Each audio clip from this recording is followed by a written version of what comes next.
Saps que el volum de continguts que el català té en línia ha estat clau perquè les intel·ligències generatives funcionin en català de bon començament?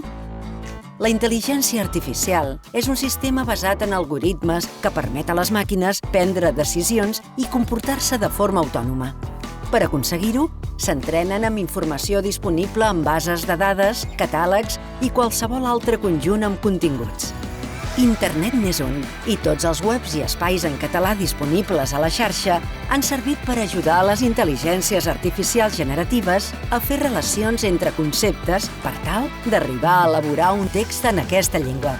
En són exemples els mitjans de comunicació, les pàgines web institucionals o la Viquipèdia, però també espais d'ús més social com els fòrums. Com més informació en català hi hagi a la xarxa, més possibilitats tindrem els usuaris d'obtenir bons resultats en català en eines tan conegudes com ChatGPT, Gemini o Copilot.